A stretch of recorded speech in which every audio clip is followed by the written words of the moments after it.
Sir, आज संजय राऊतांनी शरद पवार यांच्यावर निशाणा साधलेला आहे. काल शरद पवार यांच्या हस्ते एकनाथ शिंदे यांचा सत्कार करण्यात आलेला आहे महादजी शिंदे पुरस्कार देऊन. मात्र त्यांनी आज एकंदर त्याच्यावर नाराजी व्यक्त केलेली आहे. थँक्यू. सर्वोच्च न्यायालयाकडे पाहता सर्वोच्च न्यायालयाने जे दिल्लीमध्ये इलेक्शन झालं त्यानंतर ईव्हीएम मधला जो डेटा आहे तो न इरेज करण्यासंदर्भातले जे आदेश आहेत ते देण्यात आलेले आहेत. डिलीट करून येतो कारण दिल्लीच्या इलेक्शननंतर आणि महाराष्ट्राच्या इलेक्शननंतर ईव्हीएम मध्ये मोठ्या प्रमाणात आक्षेप घेण्यात आला. मी असं म्हणणार आहे की ईव्हीएमच्या संदर्भात सुप्रीम कोर्टाने दिलेला निर्देश हा योग्य आहे. फक्त सुप्रीम कोर्टाला माझी असणारी एकदा विनंती आहे की त्यांनी पूर्णपणे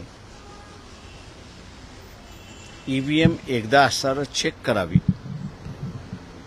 डेटा डिलीट करू नये म्हणून त्यांनी असणारं जे सांगितलेलं आहे त्याच्याचबरोबर ज्या ईव्हीएम मतदारसंघामध्ये होत्या पण वापरल्या गेलेल्या नाहीत अशा ईव्हीएम कोर्टाच्या प्रिमायसेसमध्ये बोलावं आणि ज्या मतदारसंघातल्या ज्या मशीन्स आहेत 800, 850, 900 मतदान असेल ते पूर्णपणे नावं जशी फीड केलेली असतात त्या प्रमाणात रोटेशनमध्ये मतदान त्या ठिकाणी करायला सांगावं.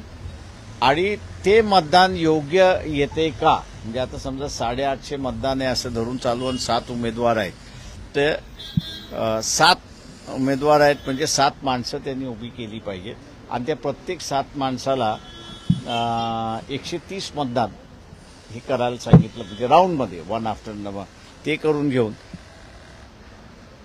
त्या उमेदवाराला 130 मतदान मिळतं का हे सुप्रीम कोर्टाने तपासून घ्यावं. म्हणजे मग सुप्रीम कोर्टाच्या लक्षात येईल की ईव्हीएम मध्ये असणारी जी चिप आहे ही मॅन्युप्युलेट होते की न होते याच्या संदर्भातला मग कोर्ट निकाल त्या ठिकाणी घेऊ शकतो. वादग्रस्त आमदार अभिषेक वर्मा यांनी काल शिंदे गटात दिल्लीत प्रवेश केला.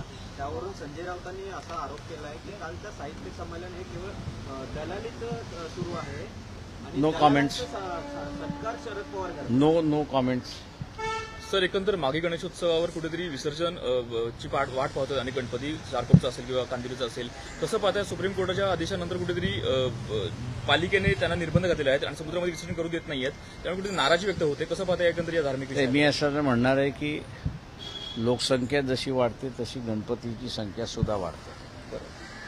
त्या ह्याच्यामध्ये इथे कुठेतरी नियंत्रण येणं हे गरजेचं आहे. त्या ह्याच्यामध्ये आता पैशाचा सुळसुळाट एवढ्या मोठ्या प्रमाणात चाललेला आहे की एका रस्त्यावरती 10 गणपती तुम्हाला दिसतात. तेव्हा हा श्रद्धेचा भाग नाही तर हा खेळाचा भाग झाला असं मी त्या ठिकाणी मानतोय. त्याच्यामुळे महानगरपालिका असेल किंवा राज्य शासन असेल त्यांनी जेवढे जुने गणपती उत्सव मंडळं जी आहेत जुनी आहेत सगळी त्यांना बोलवून एक योग्य ते पॉलिसी या ठिकाणी केली पाहिजे असं मी त्या ठिकाणी मानणार आहे. नाही तर असं राजकारणासाठी मंडळ काढायचं बसवायचं तिथे जे काही चालतं ते चालतं त्याच्यामध्ये. परंतु उपासनापेक्षा हेटाळणी अधिक त्या ठिकाणी निर्माण होते अशी परिस्थिती आहे. तर त्याला कुठेतरी नियंत्रण केलं पाहिजे या मताचा मी आहे. परभणी आणि बीडच्या घटनेला 2 महिन्यांहून अधिकचा काळ झालेला आहे. बीडच्या घटनेतला आरोपी अद्याप फरार आहे तर परभणीतून अद्यापही जशी पाहिजे तशी एकंदरीत भूमिका समोर आलेली नाही. दसची असणारी डुप्लिकेट भूमिका बाहेर आलेली आहे. म्हणजे नॉन मराठ्यावरती अन्याय झालं तर असणारं सेटल करा. देशमुख मराठ्यावरती अन्याय झाला तर त्याला असणारा न्याय द्या. ही जी दसची जी भूमिका आहे ही माझ्या अंदाजानं कुठेतरी चुकीची भूमिका आहे आणि समाजामध्ये द्वेष पसरवणारी भूमिका असं मी त्या ठिकाणी मानतोय. त्याच्यामध्ये मी या आठवड्यामध्ये मुख्यमंत्र्यांची पुन्हा असणारं वेळ मागितलेली आहे.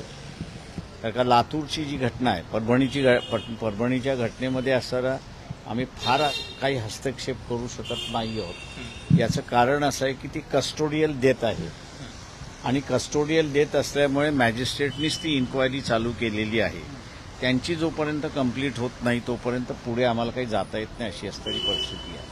परंतु लातूरमधली असणारी जी घटना आहे ती घटना म्हणजे एक ऑनर किलिंगची असणारी घटना आहे आणि त्या संदर्भातला असणाऱ्या मुख्यमंत्र्यांची मी वेळ मागितलेली आहे पुढच्या आठवड्यामध्ये आणि तिथे एक ऑनर किलिंगच्या संदर्भातली एक महाराष्ट्र शासनाची पॉलिसी आली पाहिजे असं माझं स्वतःचं म्हणणं आहे. आणि हे जे द्वेष पसरवणारा भाग जो आहे तो मला वाटतं इथल्या राजकारण्यांनी थांबावा अशी असणारी परिस्थिती. सर, काल तुम्ही मंत्री चंद्रशेखर बावनकुळे यांची भेट सुद्धा घेतलेली आहे. काय नेमकी चर्चा होती? ते माझे असं मी कालही रात्री म्हणालो होतो तिथे असणारं की मुलुंडला एका महिलेची जागा बिल्डर असणारा घशाखाली घालायला बघत होते. कोकण कमिशनरनी आदेश दिलेत की ती जागा त्यांची आहे आणि त्यांनाच मिळाली पाहिजे. त्याची अंमलबजावणी करण्याच्या ऐवजी ॲडिशनल कमिशनर कोकण विभाग जे आहे त्यांनी फेरफार उताराच्या निमित्ताने ती जमीन पुन्हा त्यांच्याकडून काढून घेण्याचा असणारा प्रयत्न घेतला. अशा असणाऱ्या परिस्थितीमध्ये अपील जे आहे ते मंत्री महोदयांकडेच त्या ठिकाणी आहे. ते अपील आम्ही दाखल केलं होतं.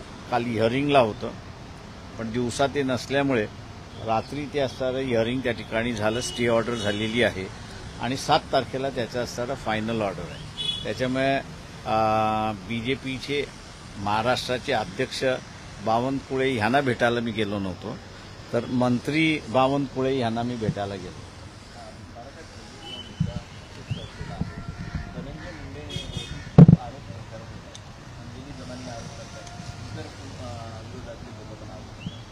नैतिकता म्हणून या अगोदर पण मंत्र्यांचे राजीनामा घेतले गेले किंवा दिले गेले. एका वाक्यावरून आर पाटलांनी राजीनामा दिला. नैतिकता म्हणून तुम्हाला काय वाटतं राजीनामा? ते माझ्या अंदाजानं तुम्ही आर पाटलांचं जर म्हणत असाल ते गृहमंत्री असताना आणि ह्याच्यामध्ये दबाव टाकून राजीनामा दिलेला आहे. त्याच्यामुळे असणारा आणि तो प्रचंड दबाव मलाही माहीत होता काय आहे त्याच्यामध्ये. उलट तो राजीनामा घेणंच पहिल्यांदा चुकीचं होतं असं मी त्या ठिकाणी मानतोय. याचं कारण की त्यांना स्केपगोट करण्यात आला. आर पाटील यांना असणारा स्केपगोट करण्यात आला. त्यांच्या अध्यक्षाकडूनच तो स्केपगोट करण्यात आला. याचं कारण की ज्या अधिकाऱ्याकडे माहिती आली होती की बोटीतून माणसं येणार आहेत मुंबईला अटॅक करण्यासाठी ती 48 तास डिले केली आणि रिले केली नाही. त्या अधिकाऱ्यावरती काहीच कारवाई झालेली नाही. ते आज रिटायर्डही झालेले आहेत.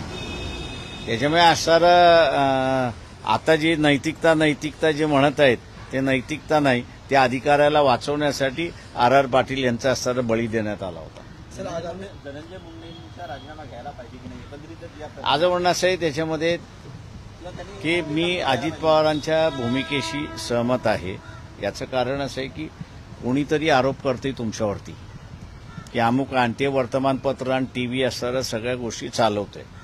मान्य आहे मला की असणारा वाल्मिक जे आहेत ते त्यांचे सहकारी असतील पण तुम्हाला कोणाला तरी सहकारी कोणाचं नाही कोणाचं तरी असतंच.